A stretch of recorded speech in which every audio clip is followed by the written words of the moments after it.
Welcome to the No Guilt Fangirls podcast, where liking what you like is never a bad thing. Here's your host and head fangirl in charge, Patty Holiday. Hey y'all, I'm your host and head fangirl in charge, Patty Holiday. Welcome to the No Guilt Fangirls podcast. We're doing this thing. This is the finale recap of Loki, which I think all three of us will agree, favorite MCU shows thus far out of the three? Yes. Hands down. Oh my gosh. What? All the flowers for all of them. Yes, round of applause. Yes. I gotta say, I've still got a lot of love in my heart for Wanda. So for sure. For me, this is a very tight race. And maybe if they had given me a few more Loki episodes, I would feel differently. And it would like pull ahead completely. But yes, very, very much in love with what the MCU is doing with these shows. And I'm so glad we have them. It sounds so weird, but what a gift to be able to watch brand new content like this. I know, with a character that we never, I always hoped. Right. I hoped beyond hope that would happen. And oh my gosh, truly, it's a gift. It really is. Because I guess, the fans wanted a Loki movie, but how was a Loki movie going to work, right? Yeah, I think we made out better with this, honestly. I think so. I think they found a way. 100%. We got more. We got more of Loki than we would have in a movie. So I'm here. Hashtag winning. Yeah, and that's how I have felt about all three of these MCU on Disney Plus so far. So thank you, Disney Plus, for providing this awesome content. Thank you, Marvel Studios. Absolutely. We're hyped for the rest of it. We're definitely tied in for all of this. But yeah, now that being said, I didn't. I didn't. Shade? No, it's not shade. It's just a confession. I didn't love this finale. And you know why? Because there was no pretty wrap up bow. There was no answer. It just was so left open ended. I'm a little mad about it. I wanted it to be mostly wrapped up with a little hint of more to come. Instead, I'm watching it and I hit pause at one point to see how much time I had left, because I was sitting there going, wow, I need another hour for them to wrap this up. And I had 12 minutes left. Yep. There was 12 minutes. And I went, you are not doing this to me, Kate Herron. You are not. And she did. And then she did. Yep. She did.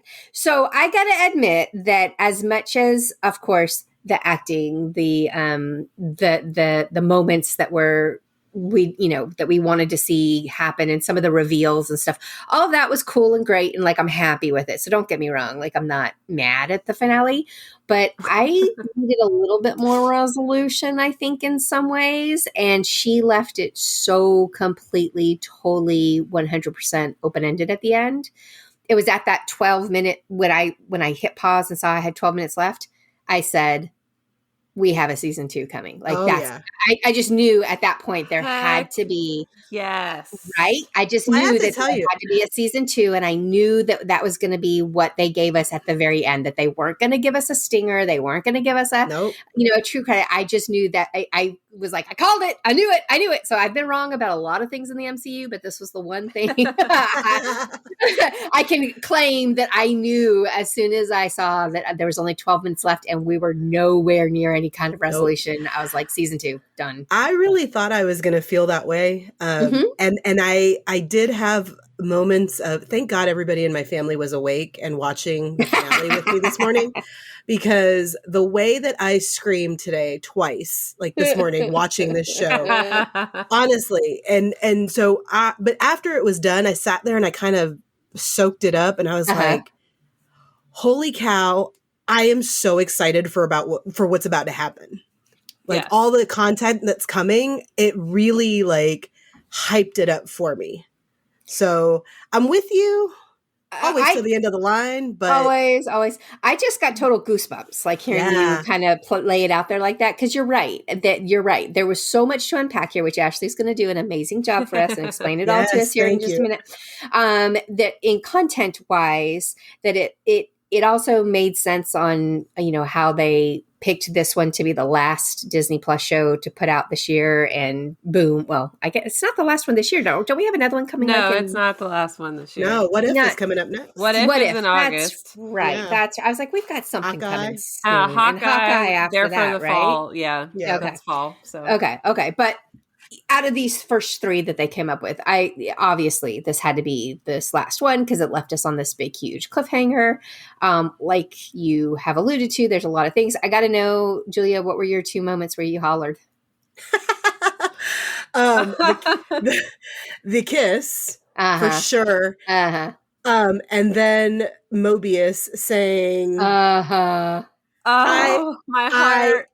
In a million, like my heart was already broken. And then, when Wanda rips out the heart of Ultron, it felt like that. All over again. I was hollering at different parts, but that one just made me sad. I was more sad about that than Sylvie. I was like, no. I mean, I had a total Tyra Banks moment with Sylvie. I mean, I actually yelled, I was rooting for you. How dare you? We were all rooting for you. Yeah, that was hard and hard to see happen. But at the same time, that was something I felt like had to happen because of the Lokis and who Lokis are and what we know about Loki. And he, I mean, again, he is so self-aware in this. It was beautiful and it was well done. But he was like, you can't trust and I can't be trusted. And he's just like, I can't be trusted. I mean, that's just, he just all says I it so matter-of-factly. About was her last episode saying, how do I know you're not going to betray me at the end? And the words, this bee, like kept flying out of my mouth because it wasn't Agatha all along. It was Sylvie all along. That's right. I was beside myself. She did it. She did that. I should have seen it coming. Ashley was like, come on, bro. But I was like, I wanted to believe. As soon as I saw him kiss, I was like, she's setting him up. It's a setup. Mm-hmm. It's over, Jenny. It's over. But that being said, so how this ended up leaving us was kind of on this cliffhanger. We have Mobius, who has no idea who Loki is. Like, what? #sob. Yeah. And we have Sylvie having taken care of Kang, at least this version of him for the time being, which I had the whole Pretty Woman mistake. Huge, big mistake, going through my head. But I don't know. I don't know enough about this character to know if that is a mistake or not. But that was just my first reaction. Oh, it's a mistake. It's a mistake. Okay. All right. It's a big mistake. I'm learning. Okay. Let's get into it, man. We're going to get into it. Yeah. Let's go ahead and start discussing. And then we'll add our thoughts or whatever along the way. But yeah, let's do this. Go ahead, Ashley. Take it. Oh, hi. I'm Patty Holiday. In case you're new here and you haven't listened to all the other discussions, just thought I'd say hi. Head fangirl in charge. You can find me on all socials at No Guilt Life. Would love to chat with you on the Twitters. You hit us up on the Facebook, whatever, man. We also have Marvel Moms Facebook group and No Guilt Disney Facebook group. Either one, you can find me lurking around in there, as well as on Twitter. You ladies, please introduce yourselves. We've kind of skipped over that, but you know what? People want to know who they're talking to and why, so go for it. Hey friends, I'm Ashley. You can find me at withashleyandco.com, on Twitter at thatashleyaaron, on cbr.com, as well as my podcast, The Geek Girls Universe. Hey guys, it's Julia back again for another week. You can find me on all major social media platforms at Queenie11078. Yeah, that's me. All right, Ashley, now you're up. Ashley, and by the way, if y'all want to know why we lean on Ashley for this, it's because she's a big dork. And I mean that in a loving, I love you girl kind of way. She is very geeky, very nerdy, and she likes comic books. So as we're dipping into phase 4 of the MCU, a lot of things we're getting new characters and we're getting new things. And so if you are like me, and Julia, I'm not going to speak for you, but feel free to chime in. I know the MCU, but I don't know comics. And so this helps when Ashley gets excited about something, or I see something blow up on Twitter. I'm like, Ashley, what does that mean? Like, interpret it for me. So that's what our girl's here for, is to kind of just explain why people are losing their mind over King the Conqueror showing up in this episode. Yeah. And she knows those things because she's a lifelong reader of comics and geek along those ways. So that's Ashley's creds, and that's why she's here. All right, go for it. Let's do this. Okay, so this episode was called For All Time, Always. Very fitting. The opening credits might be my most favorite Marvel Studios logo crawl ever. Oh my gosh, can we talk about this? Yes, let's. Because when I'm watching this, when I'm watching this, my head immediately went and my heart started breaking into a bazillion pieces, because I interpreted this, and I have no idea if this is a true interpretation, but they were doing this to us. And then I thought, what is about to happen? They are going to change all of that, aren't they? Like somehow what we knew before, because of this multiverse and this madness and all this craziness, are they going to is everything totally like fourth dimensional? Yeah. Like everything's happening at once.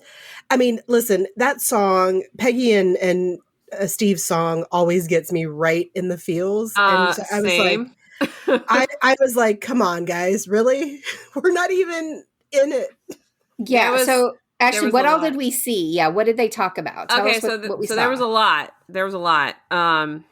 So you kind of hear, it was like Iron Man's arc blasters kind of powering up, and you hear It's Been a Long, Long Time, which is Peggy and Steve's song that they dance to at the end of Endgame.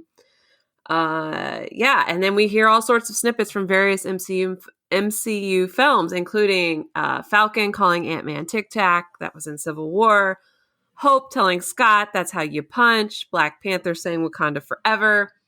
You hear Scott Lang, you hear Black Widow, you hear Star-Lord, there's a friend from work, from Thor Ragnarok, I can do this all day, which I was like, oh, Steve, I miss you so much. Korg was in there too, which of course is hilarious, because we just had Korg all over like Twitter Deadpool, and everything with Deadpool. There was Hank Pym, Carol Danvers, Loki, Korg, Nick Fury. And all of that was also mixed in with people from our world. So there was Neil Armstrong, Greta Thunberg, Malala, and I'm not sure, I don't think I can say her last name properly, so I won't try. But because I don't want to be offensive. I wouldn't do it either. I don't want to be offensive. We know who she is. Yeah, no, we know who she is. Malala, Nelson Mandela. Then you hear classic Loki yelling glorious purpose, Vision's line, what is grief if not love persevering, followed by Maya Angelou. And then we finally hear Sylvie sing Open Your Eyes. And I was just crushed. There was so much in that. I was like, okay, so I have a question. Yes. I have a question for you, Ashley, and what your thought is on this. I'm curious. So the beginning with Tony, right? Which we all know that's where it began, right? Yes.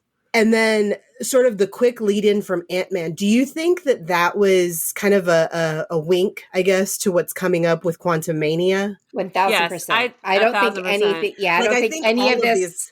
I think they were all very specific. Yeah. So go ahead, Ashley. Tell us why. Oh, no, I was just saying, I agree, because honestly, basically we were getting bits and pieces of what we know is coming in phase 4. Like we know there's another, Captain Marvel movie, and we know Korg is coming back, and obviously Nick Fury is coming around. But there was a lot of Ant-Man and Wasp stuff. And I was like, oh yeah, because Kang. And I was like, come on, that means Kang's got to be in this episode, and it's not going to be a Mephisto situation. Like we're going to actually get Kang the Conqueror. We're not I was worthy. so stuck. Like, that was my first hollering moment when I saw the elevator open and Jonathan Majors was standing there. I was like, yes! Yes! There he is! So excited. I knew it. I actually thought to myself, Ashley is crowing right now, as she should. I was totally doing like my I told you so dance. That's it. Oh gosh. Anyways, but I just that the whole opening with all the quotes and the mixing of like the real world, our world and the MCU world, because of how it gets explained later about the layers of the different multiverses. And it's just like, oh, it was so good. Like, gosh, Marvel. Yeah. Honestly. It continues to impress me. Like, just They're so smart. They kind of know what they're clever. doing, Yeah, I a mean, little bit. They do know what they're doing a little bit. it's pretty wild. But no, I agree. Until you started talking about it, I was like, oh yeah, I forgot about that. Oh, I love that. It was just one of those moments that I paused and I went back and I listened to it 3 more times and then sat there and said, okay, I'm now prepared for what is to come, which of course I was not. And of course, Patty, when will you learn? When will you learn? I never Bless her. Marvel's counting on it. They're like, girl, you don't know nothing. But speaking of that, when you mentioned Vision's line, holla to WandaVision and Falcon and Winter Soldier. Falcon and the Winter Soldier for their Applause. Emmy noms. Yes, finally. I tell you, recognition. I think Lizzie Olsen has some massively stiff competition. So as far as I'm concerned, I would give her the statue. But she is so, oh my gosh, those women are amazeballs in there. And not to say that the men aren't, but I think Paul can win that one. So, oh my gosh! And I mean, Agatha, there's no only for that line, for that I was gonna one say singular line, the grief line, like he's doing it right there, right there. Also, that was his Emmy shout moment. out to Don Cheadle for pulling a nod for like being in there for like a minute. All right, King, we see you. Yeah, we see you for sure. Oh my gosh, so we see you flexing. Okay, it's a little messed up because there was an actor that had way more that should have been nominated in this, but we're not going to go there because Don Cheadle, congratulations. Like I'm not taking anything away from you, but I loved his response. Like on Twitter, he was like, for the haters, I see you, for those that are saying congratulations, I appreciate it. For those that are like, shoulder shrug, he's like, I'm with you. He's like, but it is what it is. We move forward. And I was like, good answer. So yeah, I've got to love it. But definitely Catherine Hahn is going to win in her categgory. yes. My second choice in there is Hacks, is the girl from Hacks, and I can't think of her name offhand. So sorry, but I kind of feel like Catherine's going to get that one. But anyway, so amazing Emmy news that just came out yesterday, so we had to throw that in there. Yeah, big deal, all big deal. Okay, back to this. So you hear Sylvie say, "Open your eyes." Open your eyes. And there we are, Loki and Sylvie. They're standing before that castle, the fortress that we saw last week. It's inside of like a meteor, which is super cool and comic relevant. Okay. For this particular citadel. There is precedence for it to be there. So they walk up to the door, and Sylvie's hesitant about going in. I mean, you would be too, right? You don't know what's behind this door. This dude clearly like controls lots of things. So, I mean, it's right to be hesitant. However, the door swings open on its own. That was like very Haunted Mansion. Like, the master will see you now. Right. I love the banter right before, though, where she's like, aren't you going to tell me not to kick the door in? He's like, nah, I would just be wasting my breath. Like, I get it now. Yeah. So they're walking in. Everything's really quiet, eerie, and dang, if Shady McShaderson herself doesn't pop up out of nowhere like a horror movie, nightmares for the rest of my life. Seriously, Miss Minutes is like, "Hey, y'all," and I'm like, "Oh God!" My kids jumped. They were like, "Oh." Remember how we thought she was so cute and adorable, and we were like, "We she's love evil. Miss Minutes," and now we're like, "That bee, yeah, she's evil. Homegirl's evil." She welcomes them to the Citadel at the end of time. And before she confirmed it, I got super excited because in the comics, that is the home of He Who Remains. And he who remains is the creator of the Timekeepers and the last director of the TVA. So she confirms that it is indeed he who remains, who resides here. He's created everything. He controls everything. She's just very like, he's he who remains. Duh. So she claims that he'll wheel and deal and reinstate Sylvie and Loki on the timeline, and it won't cause any disruptions. And not only that, they can live the lives they always wanted to live. So for Loki, that would be winning the Battle of New York, killing Thanos, having the Infinity Gauntlet, being on the throne of Asgard. And I'm like, there's no way that the dude who's like trying to keep the timeline straight is going to let Loki do all this stuff. That would mess up so many things. So, all right, sus, Miss Minutes. Mm-hmm. Then Sylvie, she promises her a lifetime of happy memories and that the two of them can be together. But our Lokis are smart and they're like, no, you're lying. And so Miss Minutes disappears. But not before being super shady when they're like, we make our own destiny now. And she's all like, that's cute. Like, oh my gosh. That glare she gave them before she pieced out, I was like, oh. Sent a chill down my spine, like, woof. She is the stuff of nightmares now. Like, forget Freddy and Jason. It's Miss Minutes. It's Miss Minutes. Mm-hmm, for sure. So back at the TVA, Renslayer is going through some files. Miss Minutes pops up like, I just had to take care of something. We're like, sure. And Renslayer's mad. She's like, these aren't the files I asked you to get. And she's like, well, he thinks these would be more useful. Renslayer's all, who is he? And she's like, bye, again. So what do we think that is? Do we think that that's going to be, because you said previously that Judge Renslayer and King the Conqueror had like a thing, right? Yeah, so I think that it is Kang who told Miss Minutes what to give Renslayer. And I think because based on our interviews with the Loki cast, this is kind of Renslayer's origin story. So I don't think she's met him yet. But I think going forward, they could end up together. Because that's where she leaves, right? She leaves to go look for quote unquote free will. Mm-hmm. And she says the only one who has free will is the one in control. And he who remains / Kang is the one in control. So at this point in time, our interpretation of Judge Renslayer is that she's not bad yet. She's just conflicted, confused. She's been told different things. She's following the rules. Yeah. Right? So at this point, maybe she truly is going on this search to find out what's up. And then when we find out more later is when we find out which way she goes with what's what. Right. So then we see Loki and Sylvie walking through the Citadel. They enter a room with statues. And then he who remains opens the door and invites them into his office. He makes a remark about how Miss Minutes keeps calling him he who remains. But what's important to note is that is Jonathan Majors, who has been cast as Kang the Conqueror in Ant-Man and the Wasp: Quantumania. So when I saw him, like, I had to stifle my noise because everybody was asleep. So I'm like in my pillow, like, oh! I'm like, it's Kang! Ah!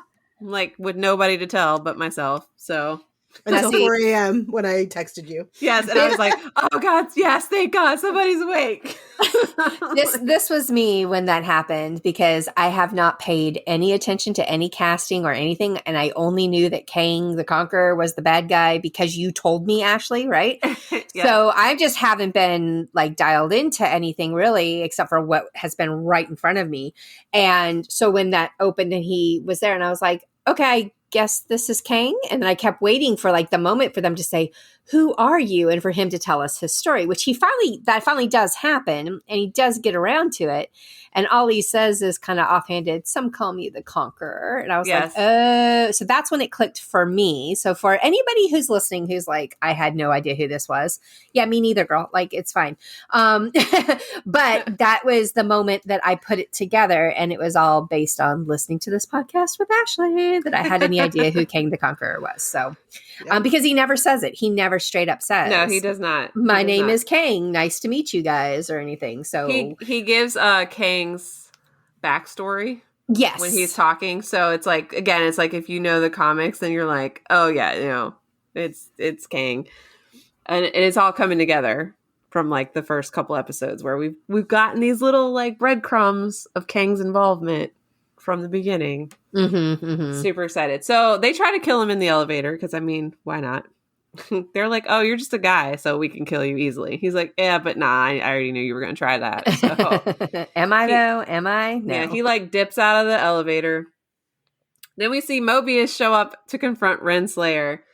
And Renslayer's all like, you can't do that. I'm going to call in the hunters. But he's like, but we know your secret, friend. So back in episode 2, we see a pin that says Franklin D. Roosevelt High School. And we find out in this episode that that's what Renslayer used to be. She was a principal at that school. So Hunter B-15 leads a group of the TVA hunters into Renslayer's office to kind of start the ball rolling of like, the TVA is lying to you. Here is proof. Yeah. That was crazy. Yes. I was like, oh, that's smart. That's a smart way to show them.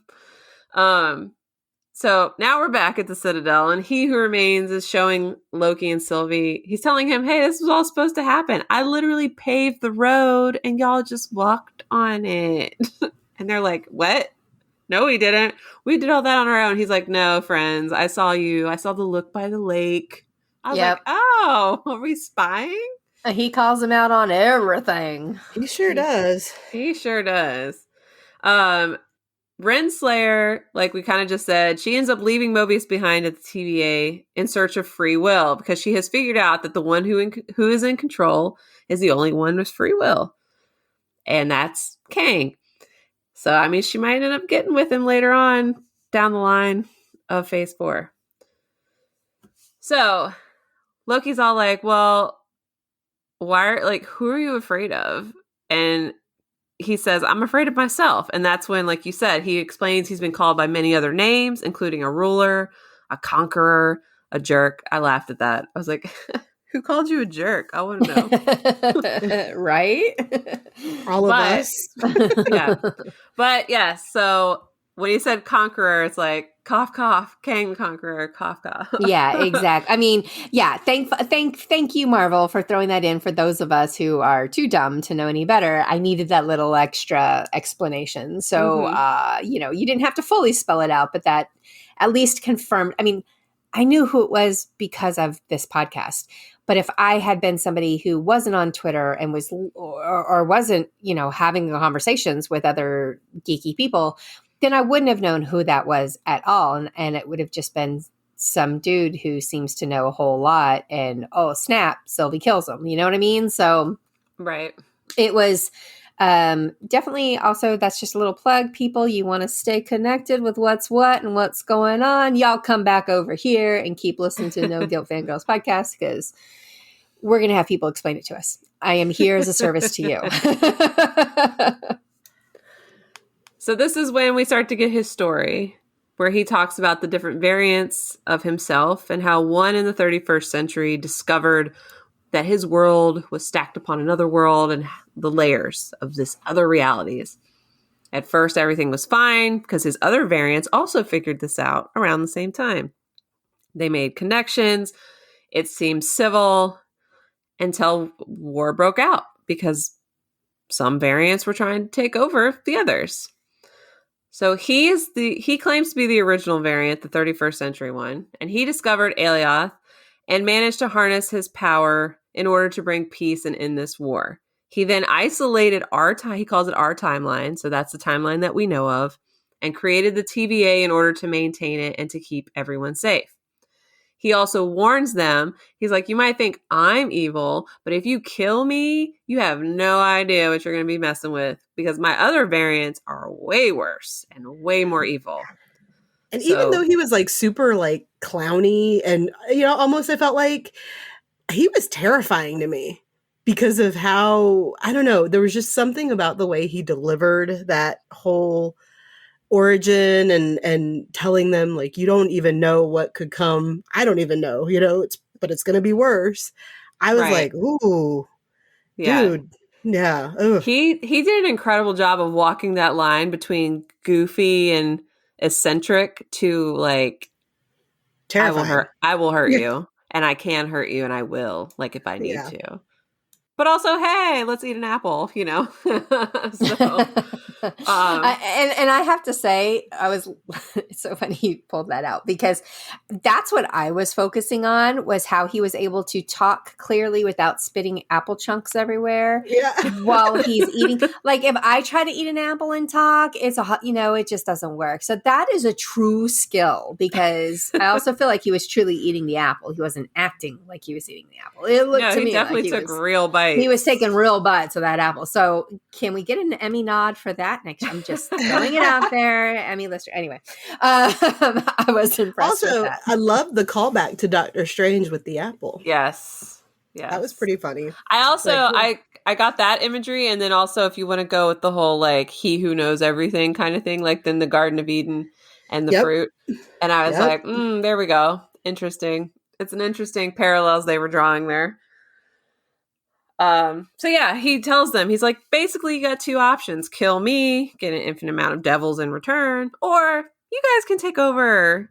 And they're like, wait, what? So what's interesting about this version of Kang, because it is a version of Kang, he's even dressed like him. This is Immortus, also called Future Kang. And in the comics, this version of Kang does want to maintain some stability in the timeline, but mainly for selfish purposes. He wants to be the Kang who ends up winning, right? He wants to be the Kang at the end of the game. He doesn't want the other Kangs interfering. He even goes so far as to help, like, the Avengers and stuff. So it makes sense that this Kang is very much like, oh yeah, I want to maintain some order and stability because everybody else is crazy. I mean, I'm crazy, but they're crazier.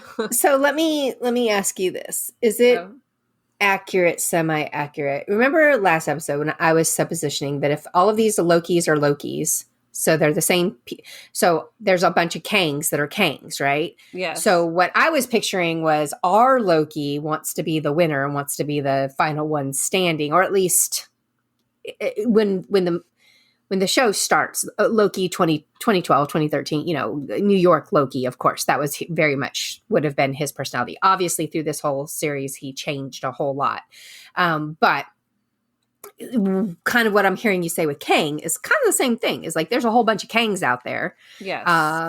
Is there an alligator Kang? Are we going to see that? I mean, who knows, yes. right? I don't know, but I hope Alligator Loki takes him out. That's right. We need that. But anyway, so kind of along the same lines, is there's multiple Kangs, multiple Lokis. Yes. Would you say that they're like similar? They're just two different species. Like, in other words, how Loki and Sylvie are the same person. Kang and Kang the Conqueror and Alligator Kang would also be the same people, just with different perspectives on things, or places in the world or whatever. I mean, based on comics, it's a reincarnate, which he talks about, right? He talks about reincarnation. It's a reincarnation of the same person. And then, like, Kang the Conqueror goes into, like, a sleep. It's very complicated in the comics. But essentially, I think the way they seem to be going, considering Kang all looked alike and, like, our Lokis were slightly different, minus President Loki. I think they're going more on, like, he's being reincarnated and his variants are more closely similar, I guess. Okay, so if we see future Kangs with the S on there, we expect them to look similar. Those sort of look the same, essentially, and be the same dude, just playing different versions of that.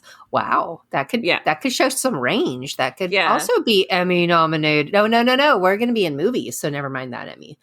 Oscar, sure.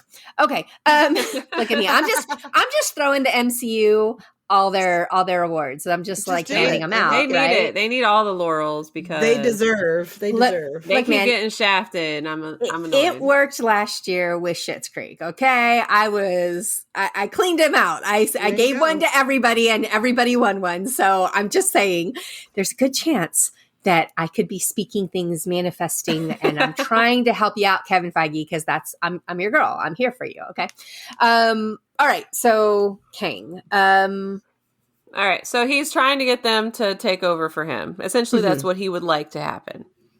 But now, why does he want that to happen? I mean, he explains that without somebody managing the timeline, it's going to open up the doorway, right? It's going to create branches. It's going to basically destroy the timeline, and his variants are going to come back.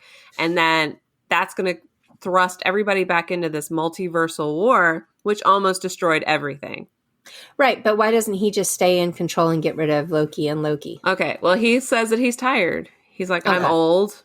He doesn't look old. That's right. He says, I'm older than I look. That's right. He's older than he looks. He said he's tired, that this is a young man's game, the young and the hungry. Wonka. He's Willy Wonka, y'all. He is Willy Wonka. He wants to pass on the factory. Children. Yeah, instead of children, he got those two. Yes. He wants to give them the keys to the chocolate factory. All right, now I understand. Okay, I'm with you. Great glass elevator. Here we come. Here we come. That's what he wants. I mean, they don't believe him, right? They're like, especially Loki. He's like, why in the world would you want to turn over power? Like, that makes zero sense to me. And like we said, he just explained why, right? He's tired. He's done. He doesn't want to do it anymore, but he knows it's a job that needs to be done. He just does not want to do it. And again, another callback to Doctor Strange.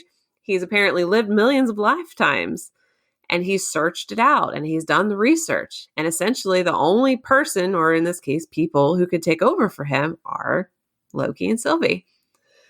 Okay. But he warns them again. He's like, so you can either take the job, be benevolent, tell to TVA what they're actually doing, what they're working for. He's like, or kill me and the sacred timeline is exposed and, chaos, ruin, destruction. He does like the imploding sounds. Love it. So then at one point they're passing through the threshold, which I was like, when I heard the thunder, of course I was like, is Thor going to show up? I'll die. But it was not Thor. Basically, they crossed the point of where Kang knew what was going to happen, which made him vulnerable to the Lokis to be killed because now he didn't know their moves. We've reached the end of the tape, right? File is ended. He doesn't have any more dialogue printed out on paper. I didn't understand how that happened, Ashley. Can you explain that? Like, that part I didn't get because the threshold? Yeah, like I didn't get that. I mean, the best I could make out was just because they've kind of been talking about it, that the end of time hadn't been worked out yet. Oh, that's right. They did. Mm-hmm. Yeah. But okay. He had, I guess that was to the point he had it figured out because he was talking about how he orchestrated them to come to him because he wanted them to take over. He knew the threshold was approaching, I guess, is what we can. Yes. Kind of like we can draw. Yeah, like there was that tipping point coming and he needed them there before that so that they could make the decision and hopefully the decision he wanted them to make. But yeah, no, right? Joke's on him. Sylvie tries to kill him. Kang is Patty. Sorry, Patty. All good. All good. I mean, behind him. So, right, the Citadel is on this meteor, which is circled by the timeline, like the real timeline. This white, beautiful, and if you look, it starts to branch. And I'm like, oh no, like that's a problem, right? We know that's a problem. And this whole time I'm watching this, I'm still like, where's King Loki? Am I going to get me some King Loki? And she punked us. Totally punked us. Totally. So, Kate, we're mad at you. Where's our King Loki? Ashley and I have a theory. Go ahead, I have a theory that they were like, they can't handle it. After last week with President and regular Loki in the same our ovaries shot. Couldn't handle it. No. Nope. We'd just been on the floor, like passed out. Wouldn't have been able to finish the episode. The President Loki thirst traps were too much for them. They were like, "We know you guys. We're gonna." I haven't recovered from President Loki. I have not recovered. No, have not. Will not. No. Won't. Nor do I want to. Exactly right. Oh my word! So, all right. Yeah. I actually wonder if that's a shot from season 2 because remember there was that rumor that they had shot a little bit more. Right. Mm-hmm. Could have also just been, they shot it thinking they were going to use it. They weren't going to use it, but they threw it in there just to mess with people like me who are gullible and stupid and are like, yay! Well, and a lot of the Loki. promos that they showed, right? Like when President him in Loki it. says, yeah, when President Loki says, "What did you expect?" Like that was different than what they showed us. Right. So yeah, I really they tricked us. They were mischievous. Damn it. Mischievous scamps. That's right. So Sylvie tries to kill him, and Loki's like, whoa, wait a second. He becomes the voice of reason because he actually believes that he's telling the truth, because Loki's like, I'm a liar, but I don't think he's lying about this. Right. He's like, And look, I'm a liar, but I'm listening, and I think we got to listen to this guy. Yeah, he's just asking her to take a minute, right? Take a minute and let's talk this out. Let's like think this through. But Sylvie, man, she just doesn't rage. She just rages out, and they fight. And our Loki cries, and I was gonna cry. I was like, don't make him cry, Sylvie. You're on my poop list now. I mean, when she accuses him of wanting the throne, and he says, I don't want a throne. I just want you to be okay. Oh, my heart. Bro. What? What? The growth from Loki at the beginning of this, where we had, and here's another like way that we were punked throughout this whole thing, which I'm okay with. I love this. I love this whole. I love what we got to see, but remember when they first they said that they were giving us a Loki series, and it was very much they were playing up and they were pointing out that it was going to be Loki from the Battle of New York. And so we all knew that was going to be like that really like bad guy Loki, and we were all giddy with anticipation about it. And then he turned into the softest, sweetest, most cuddly by the end of all this. And I'm not mad about it. I'm just saying we all thought it was going to be much more of something different. But at the same time, I absolutely love how it was handled, and how I go back to that. What was it? Was it the first episode, or was it the second? I think it was the first episode where he watched the film of his life. The first episode. Yeah. That was so heartbreaking. It was so heartbreaking. And now that we've gotten to this end here, and if you went back and you were to watch this whole series all over again, which I'm sure we all will, I really think that's that moment that just made such an impact on him that he has held through for all of the rest of this. Then, of course, when he met Sylvie, his heart was softened to a point to where he was able to open himself up and come on. He loved his brother. He loved Thor all this time. He loved his mom all this time. So it's not like he had a frost giant heart, he wasn't like frozen. He wasn't incapable. He wasn't incapable. He just couldn't help himself. Exactly. Help himself. And so, this, but what a range, right? What a change all along. I mean, I want to say that even this Loki that we're getting here at the end of the series, of season 1 of the series, is pretty deep. And has grown a lot, even more so than maybe what we saw in Infinity War. So, yeah, really, for the people that I've seen complaining about that he went soft, honestly, like I love our bad boy Loki, always will, but I do love seeing his arc. It's the arc. Yeah, that's what I was going to say. I completely agree with you. I love the writing. I love the growth. I love taking a character because, think about it. I was reading something, just my tangent. Sorry, y'all. But I was reading something about James Gunn, and the whole Twitter debacle and how he wrote some horrible things out on Twitter and it got pulled out and it got him fired. And here we are a couple years later, and he's kind of opening up and talking a little bit about it. And what he wrote, don't get me wrong, is abhorrent and was terrible. And he had to accept whatever punishment came from it. Right. But I am a believer of you can change, you can grow, you can mature, and we should embrace that aspect of humanity, right? And so I loved seeing that in this character in Loki, and that he had this growth arc and he had this change, and it was it was subtle, but at the same time dramatic. You know what I mean? Like it is a little of both right there. But so I really just enjoyed it and it was loved a what they good commentary did. too, like on what has happened or transpired in the world in the last year, right? Yeah. That we are capable of adapting and changing and growing if right, we are willing to be introspective, I guess. I don't know. Yes. It was, I think it was a good, and I don't know that was the intention, obviously, but for me, it kind of spoke to me on that level. I agree. Yeah. Yeah. We're not even done like with Ashley recapping this. I This is, but y'all, there is so much. Oh my gosh. Sorry, tangents No, happen. I love it. I'm branching off the timeline. Okay, go back, Ashley. Let me get Miss Minutes over here. That's right. Don't call that heifer in here. Scare you into submission. Hey, y'all. Oh, Lord. No, thanks.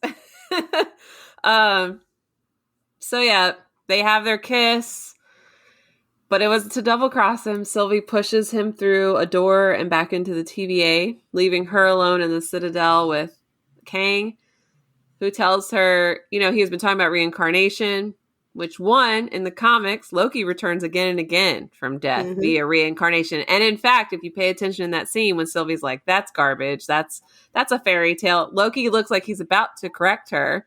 Like, oh, hold on a minute, but he doesn't get the chance to.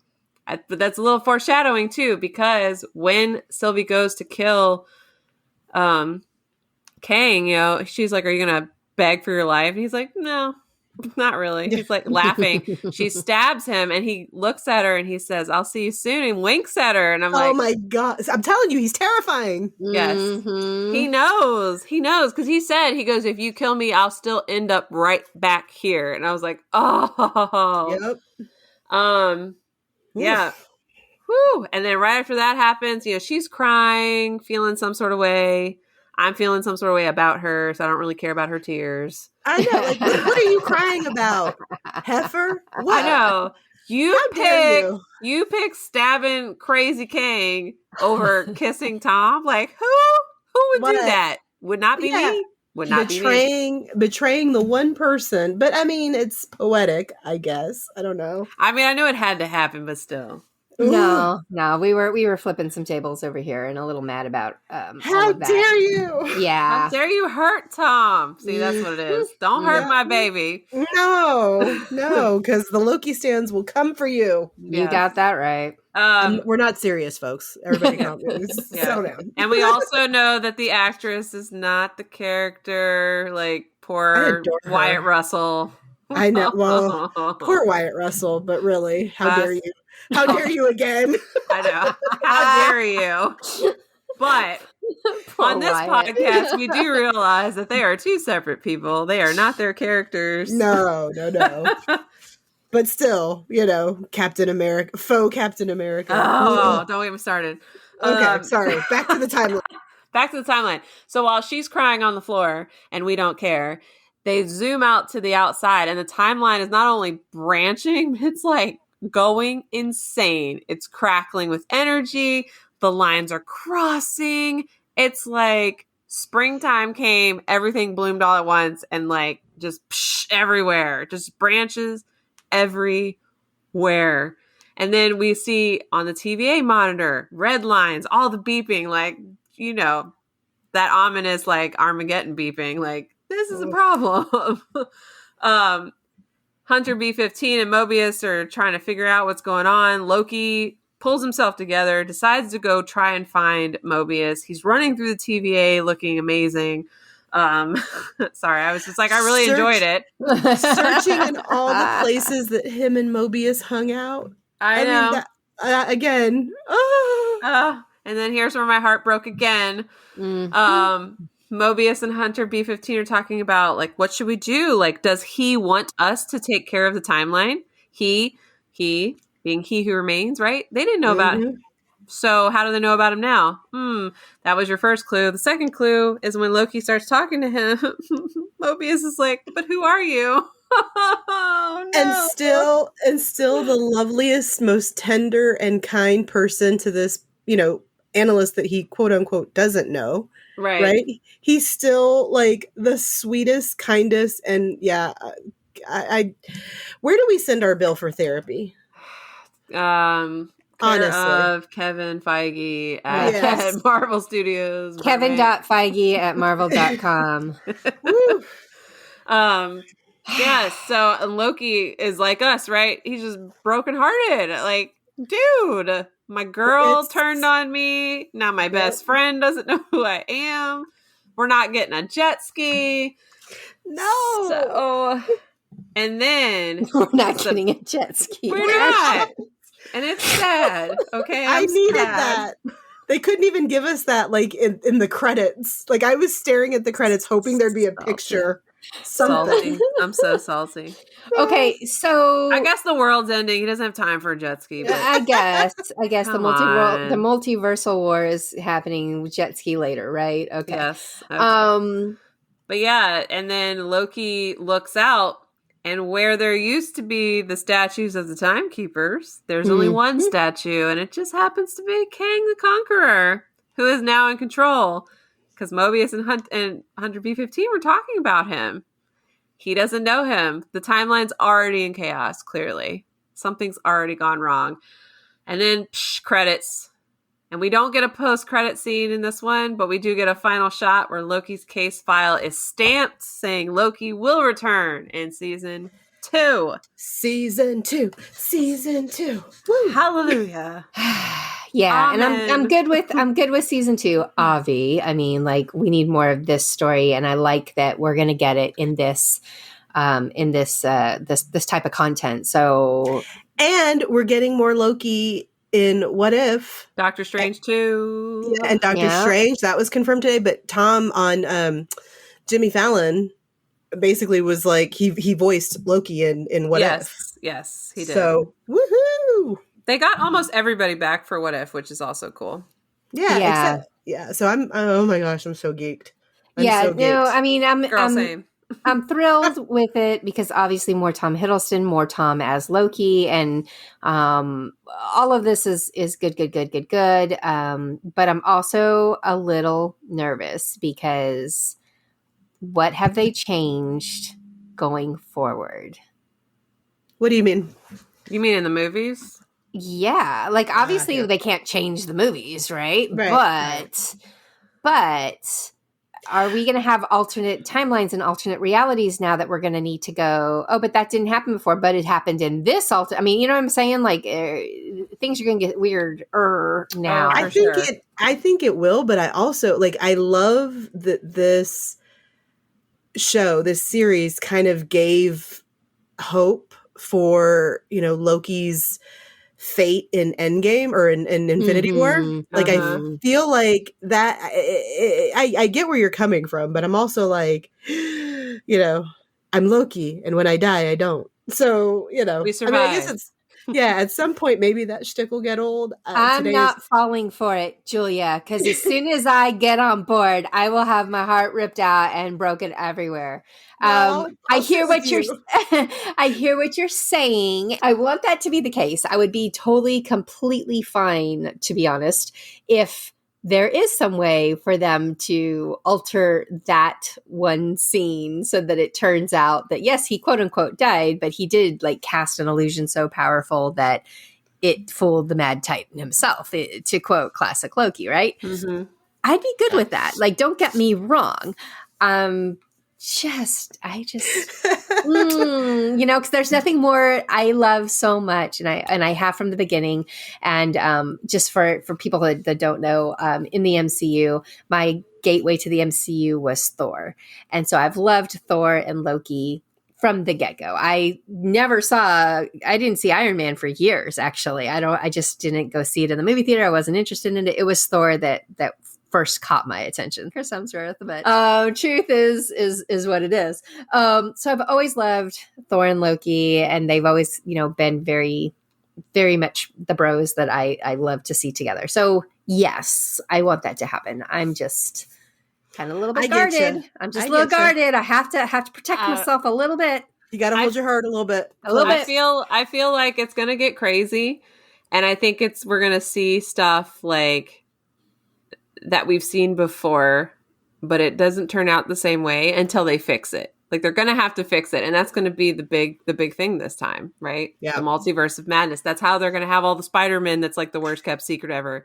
in Far From Home or No Way Home. That's why we haven't gotten a No Way Home trailer, everyone. It's because they want to be like, oh, look, now you'll understand it. Even though everybody knew. Yeah, exactly. Worst kept internet secret ever. But yeah, we're going to be seeing the fallout. But I love how they explain the timeline here, and they took the time to explain it in Loki because people are going to need that solid foundation going forward because, yeah, it totally gets tricky. And What If is also like alternate timelines, right? It's what if this happened instead of this? So it's kind of almost like the wading pool. Like you're kind of starting to get your toes in the water to figure this out. Correct me if I'm wrong about What If. What If is my interpretation or my impression, and I can be completely off on this, is that it is literally like a standalone, like we're just picking this up and putting it over here. These are all the stories of what if we did something different.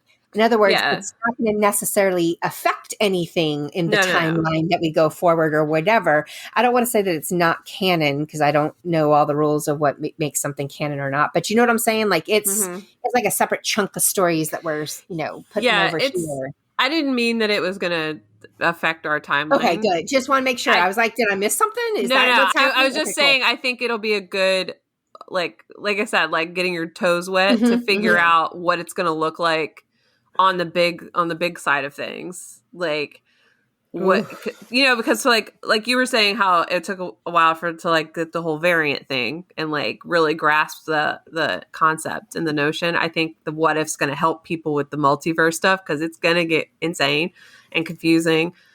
And you're going to need this podcast to explain it to you. That's right. Keep you on track.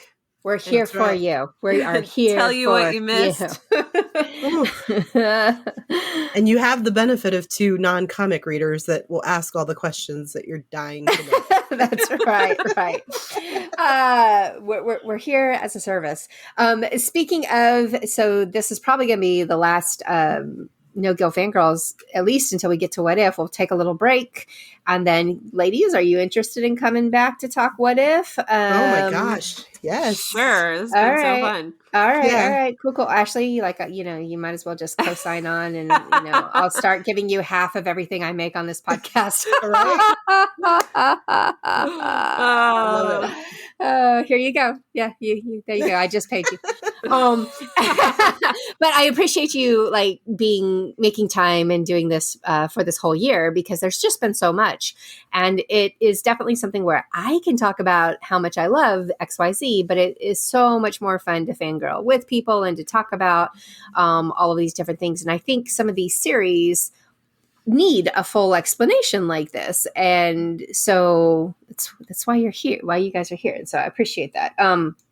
But we'll pencil you in to come back in August and we'll talk some more about what the MCU is continuing to do for us and make us so happy. And break our hearts all at once. All at once. Absolutely. Anything that you want to say as a final wrap up to Loki or projections or predictions or anything? I won't predict anything, but I really will say that I so appreciate the amount of love and care and passion that went into this project. I know a lot of people are kind of salty about how it ended. I frankly could not have imagined a more beautiful gift to Loki stans, honestly. Like, I am so grateful this show exists. I will probably watch it every day at some point, like some of the episodes. And I just loved it so much. It was so awesome. So that's me. I mean, I agree. I'm a Loki fan from mythology. Like I'm Loki stan on all levels and a Tom fan. So I loved it. And I thought it not wrapped up beautifully and like with a bow, but it wrapped up like it needed to. And I think what it served as for people who are kind of like feeling some sort of way, right, about our Avengers going away, like all these characters you've grown to love for 10 years, and now we're getting new characters. And I think this served as a great catalyst to propel the MCU forward and to get people super hyped again. Because I know people were losing their minds on Twitter when that timeline went insane and when it crackled and burst apart, and people were like, oh, I haven't felt this way since Infinity War and Endgame. And I'm like, exactly. That's what this is. It's going to be big. Like, you guys, you got to trust in Kevin Feige. I'm telling you. Yeah, no, for sure. And it's definitely one of those things that I think the more we see and the more we learn, there's just such a depth, and they are so committed to storytelling. Just keep an open mind, folks. Yeah, for sure. I actually had a conversation with Joe, with one of our friends on Twitter, Joe, and was like, whoa. And I said, wait, are you saying whoa about Loki, or are you saying whoa about Run Disney? Because, Run Disney came back yesterday. My gosh, yes. And he was like, wait, did something new happen with Run Disney? I was like, okay, no. So we're talking Loki. I was like, yes, let's talk Loki. So we were talking about it, and he was just, of course, saying the same things, a lot of the same things that we were, and talking about it. And Joe was like, oh my gosh, the casting, it was just on point. And I said, Joe, when has Marvel done us wrong? When hasn't the casting been on point? So I know. Yelena. What? No. She's saying that she's amazing. Oh, okay. Yeah. No. I was like, wait a second. No. I'm a Yelena stan. Okay. Yeah. For sure, 1,000% sure. And I just have to say, so for the casting directors, and we actually have a friend of ours is Lindsay's husband is part of the Marvel casting team for some of these things. I know he did. I think Guardians of the Galaxy, and anyway, a whole bunch of stuff. Anyway, just a shout out to you guys. I don't know that casting gets enough love, but when y'all get it right, y'all get it right. And I just can't think of a misstep in the MCU off the top of my head where I went, meh. Everybody has been so good. Natalie Portman. Well, Just say that. I was like, maybe I should type it in the chat and not say it on air. No. I said what I said. We've shaded on Natalie before, but here's the thing about Natalie. Oh, no. I did some background research as to why Natalie was the way she was. And I'm not saying I'm team Natalie. I'm saying there might have been reasons why she was so crappy in those movies and about those movies. And I'm hoping that what we see in Love and Thunder is a correction of that, because Taika wanted her, and Taika. I hope that they stick to the comic book and they kill her at the end. Yikes! Ouch! I just think about Taika saying, "You don't know what you want. I will tell you." That's what I'm saying. Taika said it. And I believe in Taika. Natalie Portman. I know. No. You're right. All right, Natalie's a big one. Okay, well, but in the same vein, we got Darcy. We got a Natalie, but we also got a Darcy. So the best. I'll keep Darcy all day. Darcy, woo! I'm here for that. But I have to say, at least some of the history of it is that I saw is that she was annoyed with the way the character was written and how she was portrayed. And if you watch those movies, those Thor movies, she's not wrong. Like, it was, she was definitely pigeonholed and treated kind of crap. And I think that came out in the way she was just like, I don't want to be here for this. But she's also bad in Star Wars. I was going to say, did that happen in Star Wars too? That's a whole different discussion. And yes, I hate her in Star Wars. I hate her in Star Wars. She's poo-pooed on both franchises. So when she came back, I was like, oh, okay. Wow. Yeah, no. I get it. And like I said, in Taika, I trust. So I'm hoping that this is a correction for that. So while I am not by any means a Natalie Portman lover, in fact, I shaded on her quite a bit when we first had this news come out. I was not happy about it. I am open, I guess is what I'm saying, as I am leaving my heart open to see what she does with this different character, with a different director, with a different experience. And we'll just have to see. fine, but Ashley and I are just waiting. Just know, we're waiting and watching. Yes. Hey, I've been wrong before, right? I mean, come on. I'm wrong all the time. I just like say, every like, time. Taika has not steered us wrong, so we'll give it to Taika. I mean, that's where I stood on it. I was like, I'll trust in Taika, but I hope that they kill her dead. Dead, not comic book dead, not Loki dead. Like, she needs to be gone forever. That's it. Hashtag forever dead. Dead. Dead as a bird now. Dead. All right. I will cheer so loud Oh my God. when that happens. Right. Well, now You'll I need to watch this movie with you because we do. And wow, that escalated quickly. It did. It sure did. Sorry.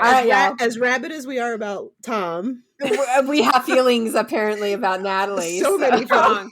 Lots of feelings. All right. Well, we'll be back in a couple of weeks. We're going to take some breaks, but we'll be back in a couple of weeks. Don't forget to subscribe. Don't forget to rate, review. You know you want to hear the hate on Natalie Portman. Is she in What If? Have we looked at that yet? I don't know if she has a What If. I didn't see her. I hope not. Yeah. Yeah. Please no. Please no. We'll be back. And don't forget, share this with your friends because, as you know, it is no fun to fangirl alone. Bye, y'all. Bye, guys.